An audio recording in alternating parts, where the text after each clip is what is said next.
It's true. Another thing. Pride goeth before the fall. I'm telling you, everything's gonna be fine. Disregard any warnings you see. Pay no attention to the caution that you're being told to adhere to. Go out and do your normal everyday 1-2 and everything's gonna be all right. Now you got an epidemic on your hands that's running rampant all throughout the country. And you ain't got the nerve to say, yeah, I made a mistake, I fucked that up. Your pride. And pride goes before the fall. You send your kids out into the world with the understanding of how much you understand about this world. But you see symptoms of them making bad decisions.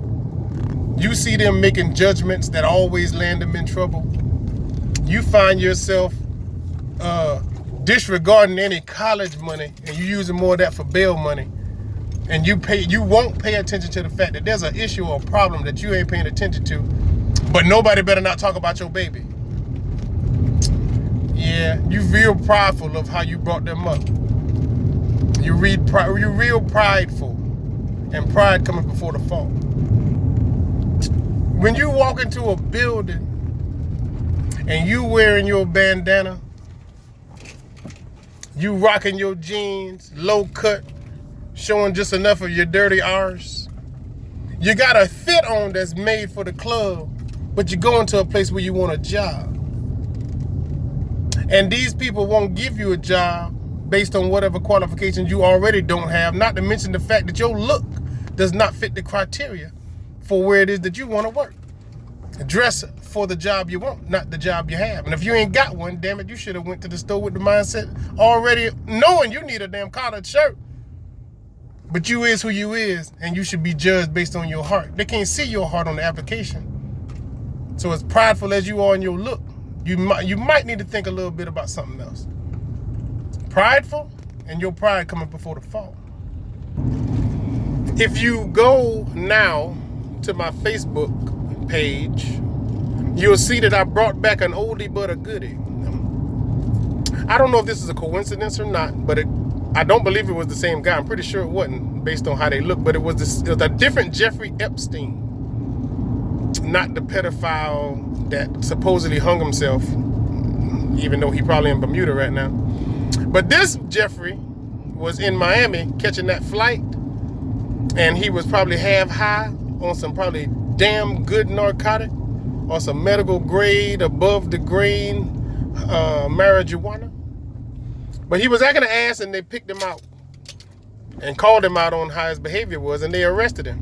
And he did that epic rant that was revealing, embarrassing, but it was real. He didn't realize his behavior was causing the distraction it was, and upon trying to apprehend him, he went on to start shouting outbursts of not to abuse him. Don't handle me so rough. By George, goddamn, you're treating me like a black person. Jeffrey, thank you. Thank you. Thank you for saying something so demeaning and deplorable that it was almost a compliment. We wish these past 10, 15, 20 some odd visible on camera years showed treatment that was just abusive, but not fatal. Not fatal. The reason he said what he said was because he was a prideful white physician. And there's no reason to have handled or to have treated him the way he was being treated. Right or wrong. He's prideful in his upstanding status as a white American. A white American. And treating him any less is uncivilized. So his pride is what made him say what he said. And yet again, pride goeth before the fall. But I say that to say this. It shouldn't mean that you can't stand prideful in what you believe. Because if that's what you're going to represent, you're willing to live by, die by, then that's equally acceptable. You know? If you don't stand for something, then you'll fall for damn near anything. So you got to have a certain set of beliefs that, yeah, you will die behind. Those were not them. Those were not them. Just in the habit of just, just waving your flag of bravado. I just am what I am, but with no disregard for any and everybody else. Yeah, well, you're amassing the numbers to come at you when you do it that way. But if you're right and you're just out for your rights and you're standing up for your rights, then yeah, you bring on who you got to bring on. You bring on the numbers and the masses. You bring your guns, you bring your whips, you bring your dogs and your chains, because I'm not going to get on my knees and live that way. I'll stand on my feet temporarily for a short amount of time, saying the same thing, believing in the same thing, and opposing the same thing. I'm not going to change that for you. And yeah, it'll be prideful, and a prideful death it'll be, but the pride will come before the fall. And another sorrowful, sadful example of how your pride doesn't work in your favor and how it represents you is that when you're so prideful that you just won't see the error in the ways of people you love and care about, you have put them in a position where you might lose them. Like I said, if you won't stand up and say, okay, there's something I need to recognize and I need to make everybody aware of it so that you can help this person. I need you to help me help them. I can't be everywhere. If the saying truly is that it takes a village, well, I need the village to all come together and at arms address this issue so that the pride we all have for ourselves doesn't cost us one loved one or several loved ones. You know what I mean? We all didn't go through the epidemic in the 80s and the 90s with the drugs and everything like that. But I mean, it's still an ongoing epidemic. It's still an ongoing problem. And to turn your back or to turn a blind eye because you just are not willing to accept that somebody love and care about could have made a decision so careless and so reckless, or that would jeopardize all the people that love and care about them.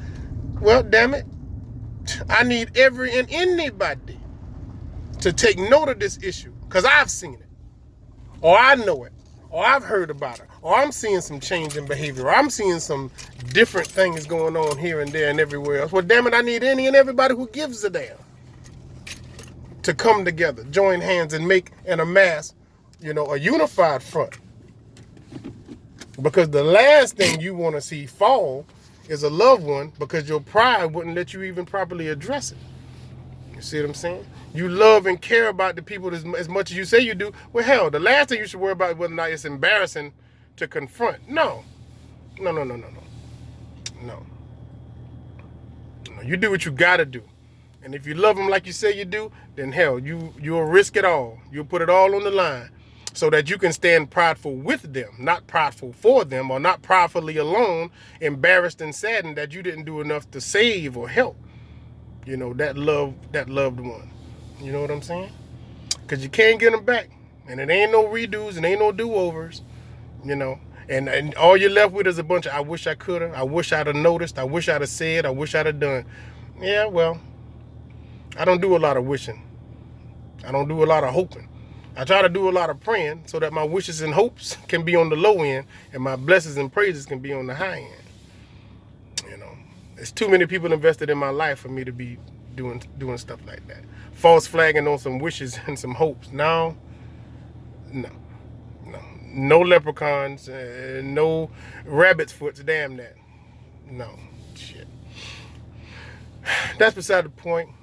I hope I made the point. I hope I made a point. And if the shoe fits, feel free. But y'all stay prayed up. Pray for us. We're going to pray for y'all. Now holla.